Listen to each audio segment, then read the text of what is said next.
Hey everybody, what's up? Cedric and CJ here, CR Wrestling Commentary, and well, this is SmackDownish, and yes, this is 8 days old. We're doing it today. It's freaking what is it? May 11th. May 11th. It's 7:30 a.m. So we're gonna get that done and probably watch SmackDown and then get that one done so we can get caught up.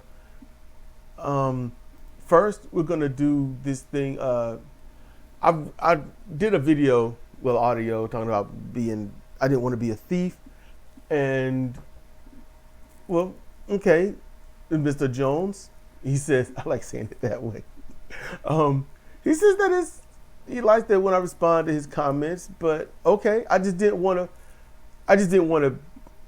take credit or get, one day if some year somehow this becomes monetized, it's like, it just wouldn't be my own. But then again, it'd be like anyone else doing question and answers, right?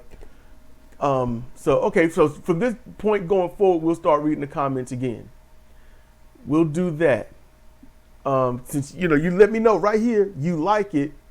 That right there is the push. That's the push. And I thank you for that. Someone downvoted this video, but they didn't say why. You don't like what I say? You don't like who I talk about or what I talk about? Let me know. They're not going to let you know. And why do you think they're not going to let me know? Because they don't like being accountable for what they do. So they're cowards? Yeah, there you go. They're keyboard warriors? They don't want to be called out?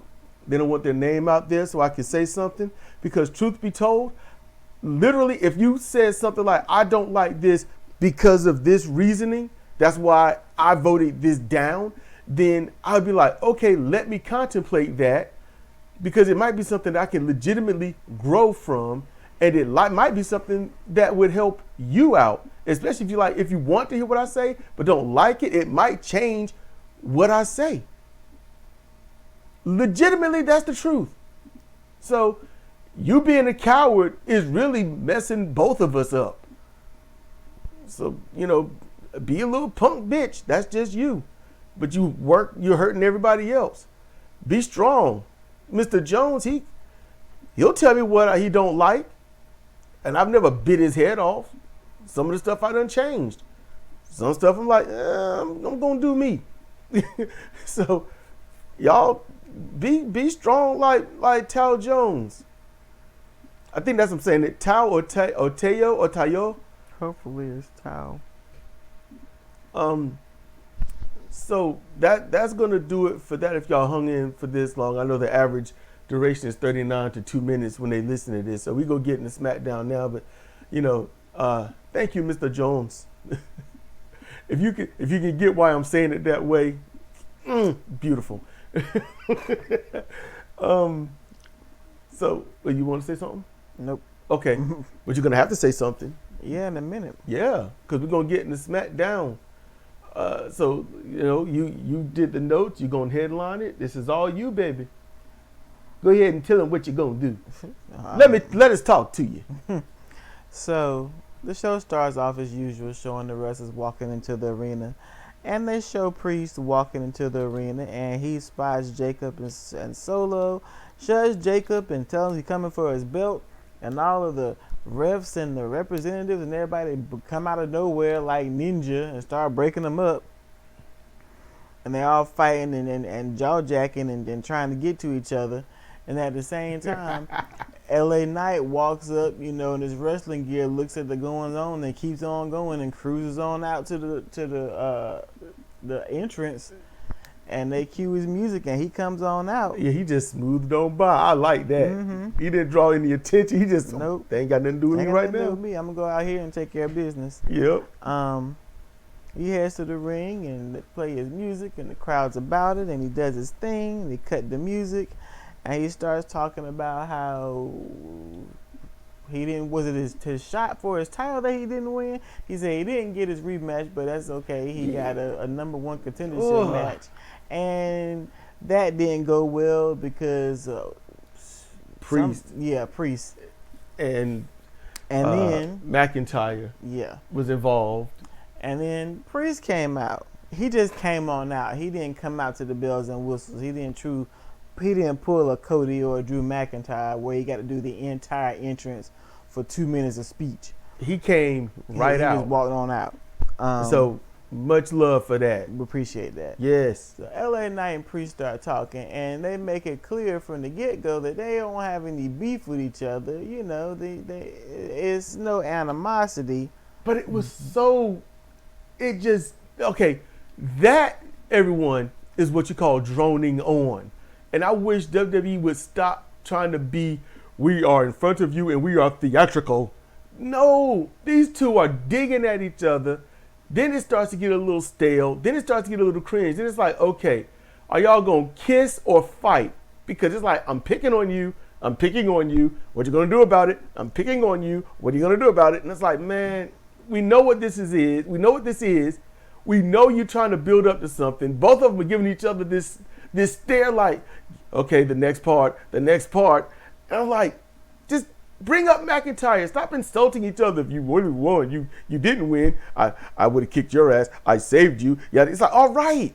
So like some people think I get to the next segment. I'm like, all right, let's go. You know, like, well, you know, I know we're on the books for a match later on, but let's do it right now. Let's do it. And the ref runs out, and they start wrestling. Yep. All this didn't come out. The ref just ran down. I was like, okay. Mm-hmm. And you know, they're wrestling. Priest gives LA Knight a big boot, and you know, the big boots are lethal. He should have been dead. He didn't put any stank on it. That's why he should have been stunned and knocked down and a little hurt, but not dead. He didn't put any stank on that boot. Remember, you got to put a little stank on the big boot. That's the key to a boot finisher, huh? That's the key. Let's see what else. LA Knight goes into this, you know, it's the classic punch stomp combination where they're punching and stomping at the same time. That's classic. That's what they always do. But it looked so weak when he did it. I don't know if he was tired or his stomper was sore. I don't know. Which one, Priest or Knight? Which one? LA Knight. They both looked like they were blown up like after just a few minutes. Yeah, I remember you saying that. Now, I don't know, maybe that you said high elevation. Maybe it was humid or the arena they were in got poor ventilation. But yeah, they both were kind of winded quickly. Yeah, it looked weird. I don't know. It just seemed weird. Maybe it's something that they wanted to show, and it just made it look weird. It just made it look weird to me. And I don't know. It's maybe because of.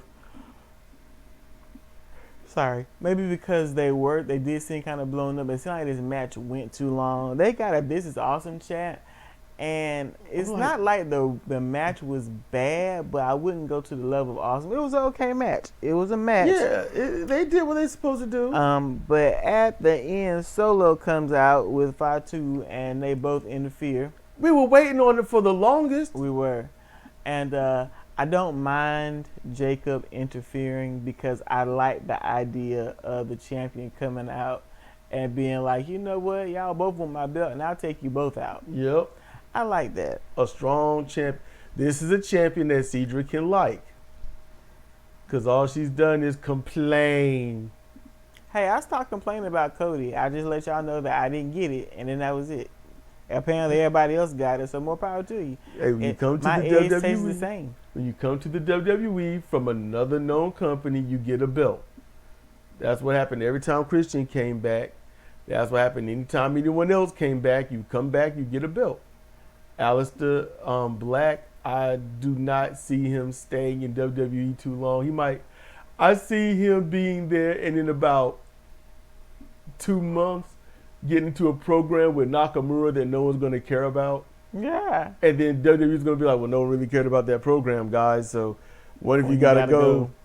And it's like, don't kayfabe yourself. Don't set us up to fail. It's going to be Aleister and Nakamura competing for who can be the darkest.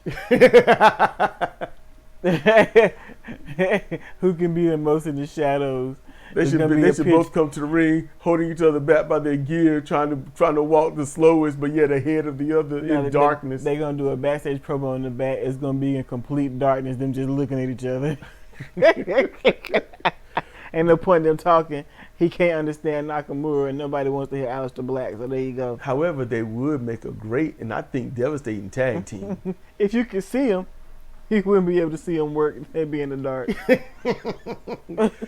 The first legitimate lights out match.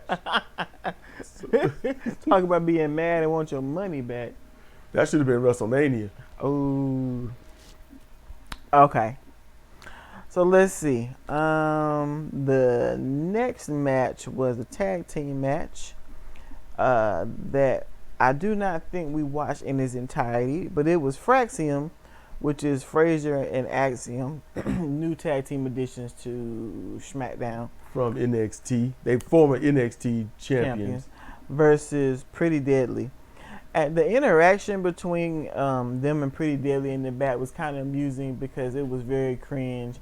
And Axiom had the look, the gesture of cringe on his face. You know, you push your finger to the bridge of your nose. But he also had a mask on, so it was like, darn, man. Yeah, I made some comment like, I can't believe how he looked at him or something like that. Because it's like, you got expressions, but you got a mask on, you moron. That's where I was. You can't have these expressions and think we can see it. But it conveyed. That's how lame Pretty Deadly are. People with masks like that in Mexico, they are trained to show far more expression than this. And it would get over. Because you would know exactly what's going on. Because he stood there and you could tell there was an expression through his body language, and then he had to put the hand on his mask. I was like, we can't see you, you dumbass. Nah, man, I was there with him. I was like, listen to them dudes talk. It's just. I was there with him, but I was like, dude, you got to shake your head. You got to show far more body language. You know, you gotta tell it in your voice because you speak, but we can't see you. You know, there's so many ways to express things perfectly without having a face, but he didn't really do any of that. But I don't think he needed it for that. They were just lame. Yeah, we got it. It's just, okay. They were just lame, like they always are, every time. Yeah, I was like, go away, Pretty Deadly, go away. Fraxium. They're good. They're good. Pretty Deadly is good, but they do tag team promos weak. And I think it's intentional. But you know, not theirs, just all of them. Huh. No tag team has anything good to say. Nah. Ever. But the singles, dude, something's not right with that. All the tag teams, they got a little wine. It's the wine with no cheese. Yes. What did Kevin Hart say? You cheese without the corner, you'll never be a slice. Yeah. It makes no sense, but it makes perfect sense. Every time, every tag team is talking about you cheated me and we deserve. That's what you always hear. Yeah. And I understand that sometimes you have been cheated, but you got to find some other shtick. Yeah. Something. Because everyone's cheating everybody. Who's the baby face? Right. So yeah, go. Let's go. Fraxium, they beat Pretty Deadly with a Phoenix Splash. Yeah. It was a good distance one too, but at a bad angle. Next was Tiffany Stratton came out and she was, I guess, talking about being a champion. And then Jade came out and she was talking about wanting the belt. And I think Nia Jax came out and was talking about something. And then Naomi came out and she just looked angry. Was that order? I think so. You were writing it down, damn it. Yeah, that'll work. Gotta take better notes, pal. No, it was Tiffy, then Nia, then Naomi. And then Jade. Now it's Naomi, you two. I thought I said Naomi. We'll just have to listen back. I don't really care. She's good. There's no I after the A, so Nia doesn't make any sense. And if you're really gonna butcher, you say Naomi. Eyes is Omi. Yeah. So Naomi. I hope some of y'all get that.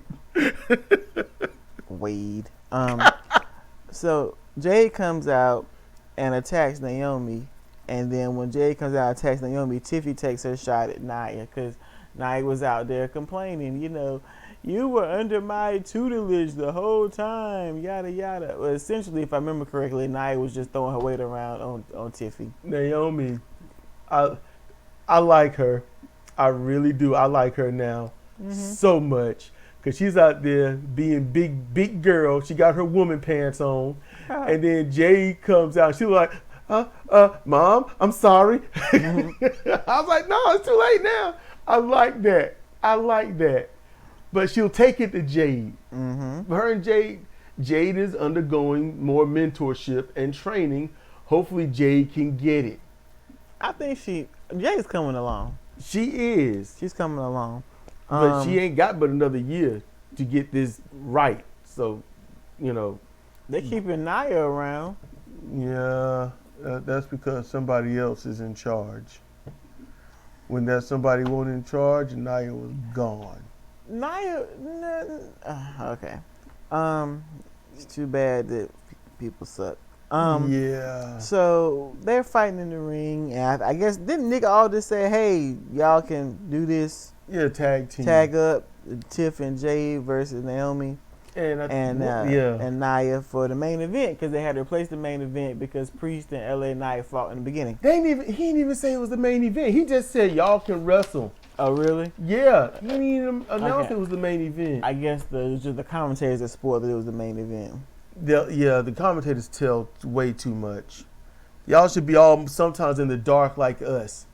So when y'all are surprised, we can tell instead of you just screaming into the microphone. Yeah, really. Oh, that's so aggravating.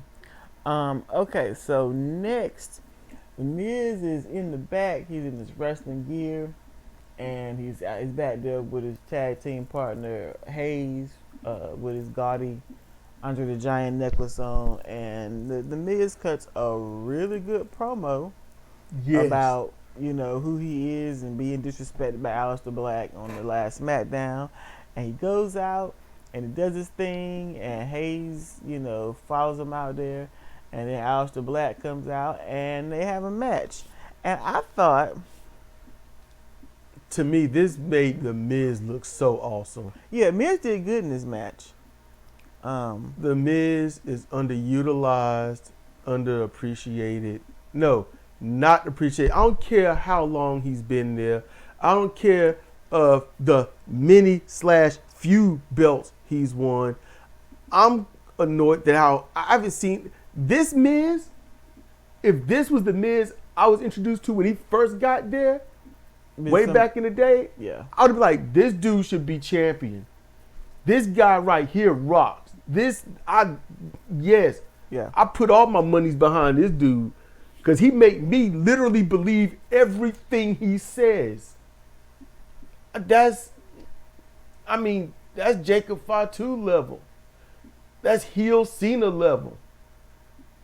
I believe what that man say. Yeah. And then he goes out, and it was a competitive squash match.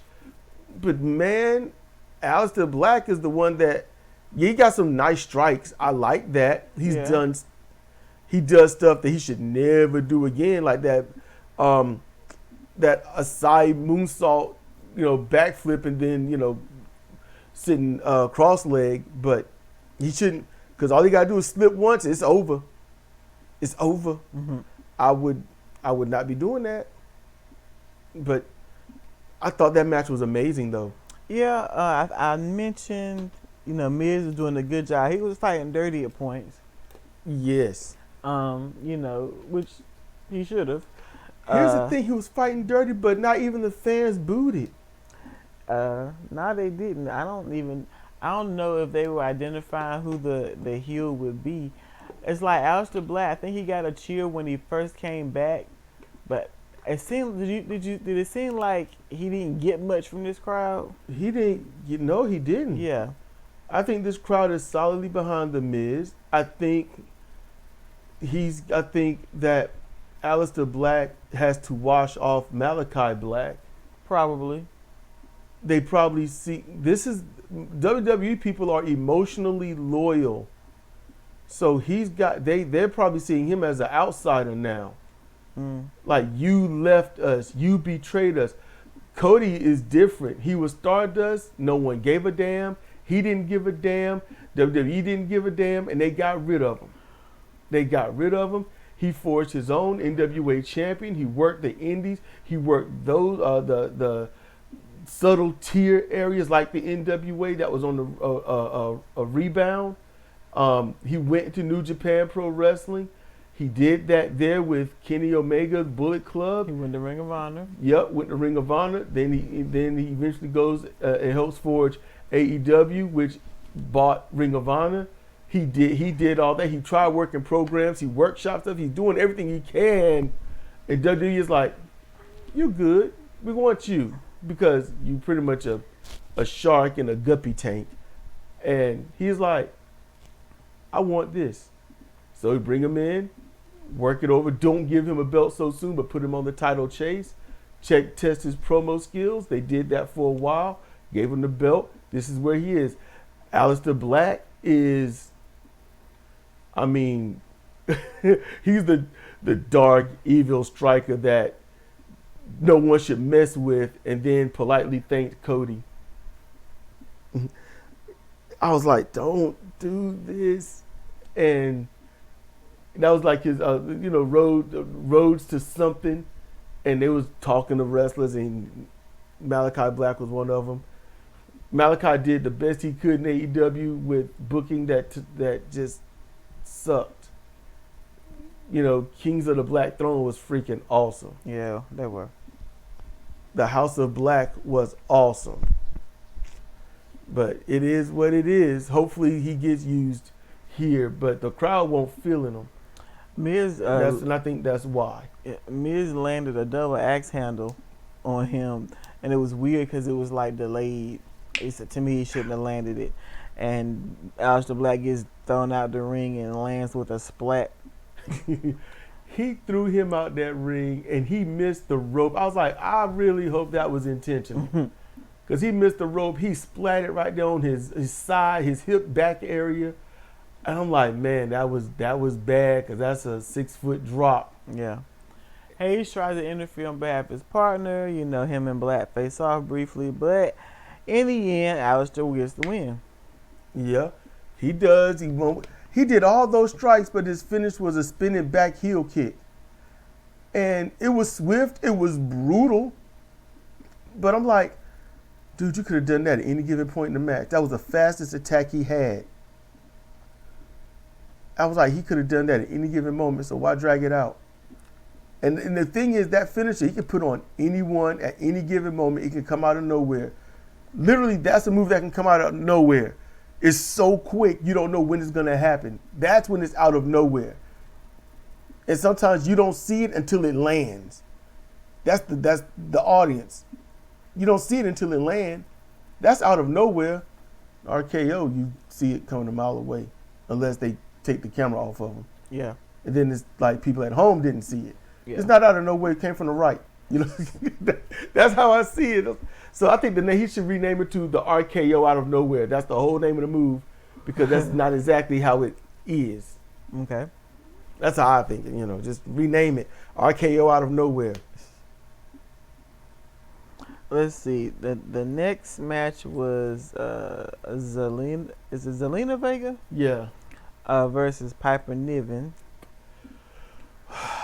Because, Zelina won the belt from Chelsea Green, and Piper Niven is still a Chelsea Green henchman or whatever you want to call her. And, of course, we know there's no way that Piper Niven should lose to this little woman, but she jobs to a lesser opponent again, and Zelina Vega wins. The roll-up looked well. Piper just wiggled her arms a little bit and then was let go after the 3 count. And I'm like, Piper was folded up beautifully.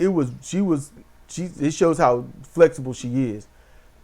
But Piper should have been throwing her arms like wildly, but not really throwing her shoulders off the mat at all, to show that she was struggling. It's a possibility if she did any more struggling, she would have broke it. Yeah, there's a good chance of that. So okay, I'm up in the air on that one. Because Zelina, I understand she could be a strong mighty bite, but she is like much more bite than mighty. I mean, she's small. There's a chance that if Piper honestly, legitimately kicked out of that, she would have thrown that girl with her legs. Yeah. There's a good chance of that. So, okay, maybe just the wiggle of the arms to show something was the best she should do. So the next is a backstage thing, and Solo and Jacob are back there talking to Aldis, and Solo is talking to Aldis. You know, how dare he set up this 3-way, you know, with Jacob. He just won the title. How dare he this? How dare he that? And Aldis is like, you know what? You got a good point. So instead of it being a 3-way, it's going to be a fatal 4-way. And Jacob looks at Solo like, Bruh. You know, that's a strike for you, bruh. Yeah, that's exactly the way he looked down. But then he spoke up and was like, you know what? It don't matter. Because it's me, and I'm going to do me, and I'm going to win. I'm going to dog walk that ass no matter what it is.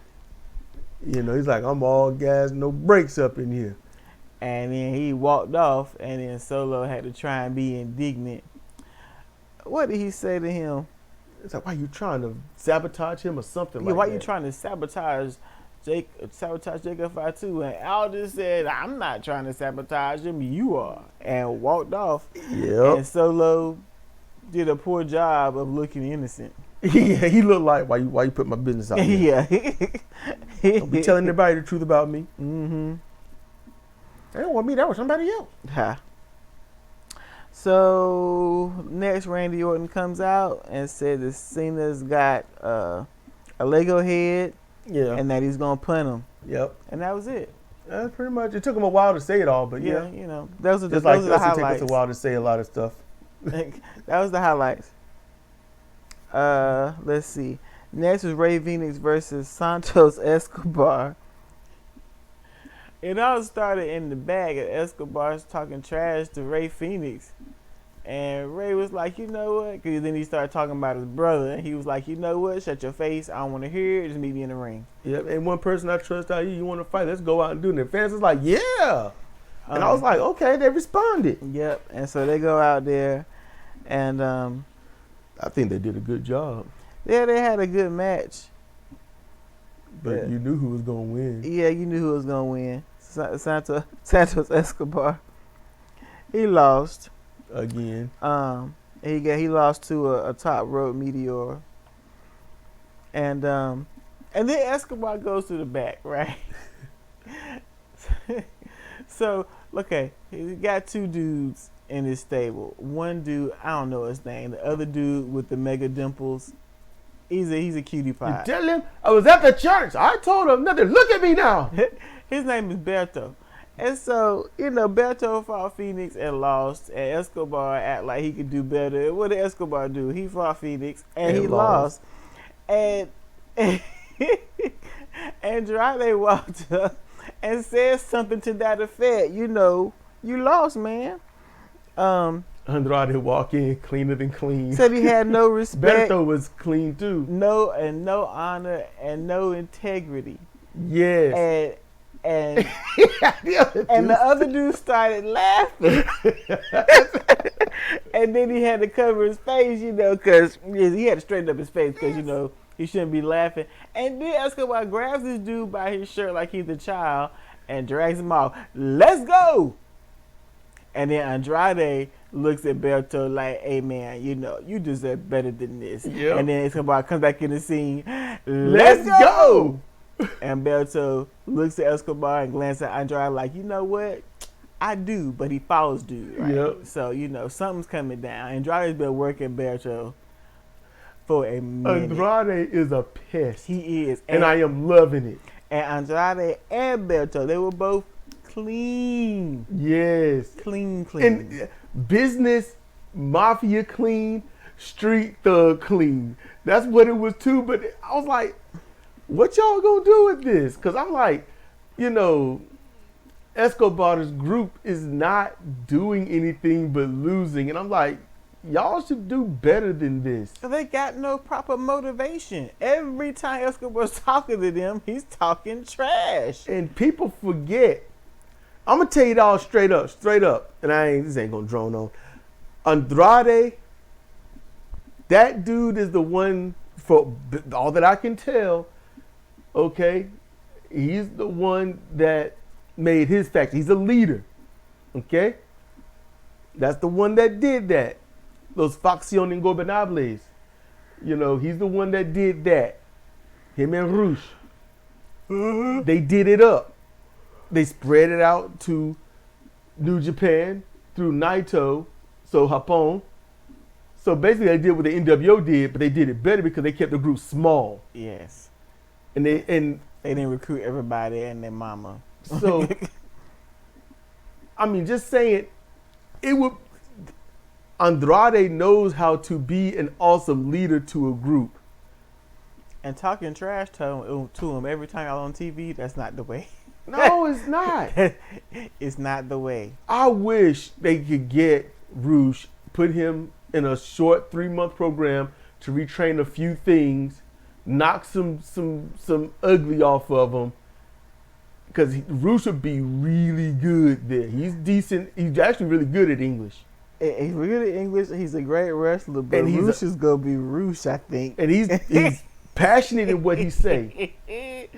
Rush is gonna be Rush, and if he ain't got no respect for you, he gonna let when you Rush know. cut a promo, I straight up believe it. I don't even question it. Woo. Mm. And everyone's dogs. Everyone's dogs. Okay. Everyone. I'm done. Everybody's dogs. Battles. Everybody, dang, man. Okay. So last match of the night was Jade and Tiffy versus Nia and Naomi. And I don't know what this says. You wrote it? Yeah, I was writing in cursive, man. Why you do that? Hey.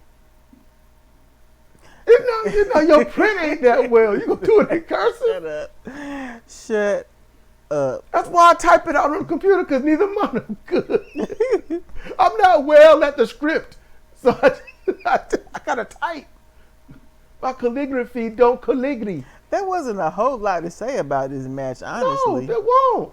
But it was a good match.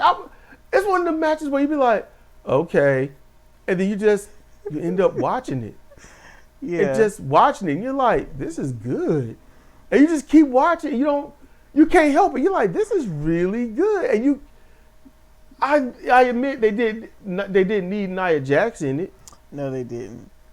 And then it broke down at the end, and it's like, you know what? We're gonna take the mask off. We're gonna just fight. There ain't no teams. We done with this. I don't know. It looks like it says throwing fish with Jade Cargill. You still trying to figure it out? Yes, I don't know what that is. Naomi skips in the ring before savagely attacking. She's got this whole crazy cheerful vibe. It's like the Joy before she attacks, but the Joy is only like neck down. So it's weird. It's a weird thing that she's working on that I'm liking. And of course, Nia did a terrible Samoan drop. I know Samoans have been doing a Samoan drop for a while. You think that just by visually seeing it, she would know how to do it. Just stop. And she squished Stratton. No, I think it was Jade. She did a senton and put all her body weight on her. Mm-hmm. And I'm like, what the hell? It looked good, but Jade won't necessarily selling. She was hurt. Mm-hmm. She won't selling. She was ailing. But I like a few things. Let me put out some things I really did like about this foursome. Go for it. Tiffany Stratton next to Jade. Stratton is not dwarfed by Jade. No, she's not. They're just about equal height. The difference got to be like half an inch. She looked like she should be able to hold her own against Jade with no problem. Yeah. All right. Nia, what makes her good? Y'all probably, what? Okay. Nia in that ring, she manhandled Jade. She yanked Jade around like she was nothing, like she weighed like a feather. that makes Jade look vulnerable. That can be a bad thing. So, yes, let me but clarify that. She did not yank Jade like around. when Jade was on the mat, she drug her around like a sack of potatoes. Yeah, she drug her like she didn't weigh anything. It was so effortless. Yes, because Jade was not putting up any resistance because she was on the mat. She had to be on the mat to be in that spot so she could try to get the bonsai drop on her. And she just grabbed her by her wrist, picked her up, and just drug her over. We have watched some of these females try to drag other females, and they need both hands, and they pulling. Yeah, I mean, Naya's got enough strength to drag, but she don't have enough strength to be impressive. She's not gorilla press slamming nobody. Yeah, but what I'm saying is the fact that she was able to do that, like I said, it could be a bad thing because it made Jay look so small to be pulled around like that. Mm-hmm. But at the same time, it makes Naya look like a threat to be able to do that at the size that she is, which makes sense. Naya at that size, if she couldn't pull Jade on that mat, man, talk about your career being sunk. Just think about that. If Naya that big tried to pull Naomi and was like, I'm having trouble, that would be like, what's wrong with you?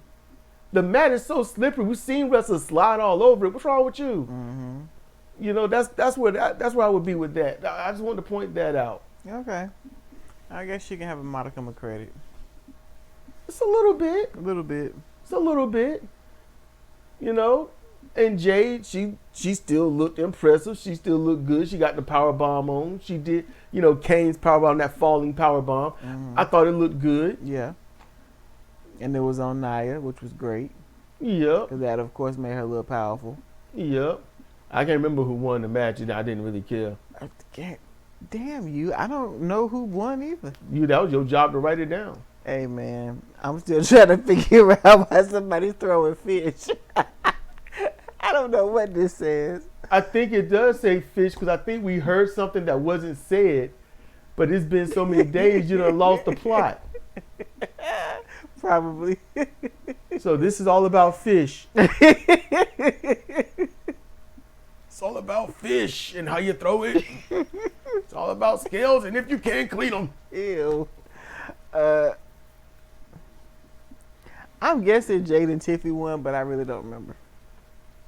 And this tag match wasn't really important in a way, to be honest with you. Nope. It's just a further storyline to put Nia Jax back in the mix. And we did not want her in the bowl. Yeah. Jade and Tiffy won. And then at the end,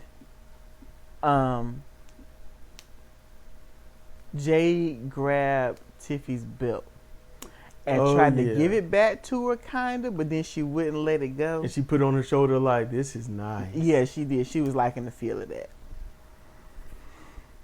So, yeah. I'm going to close with this.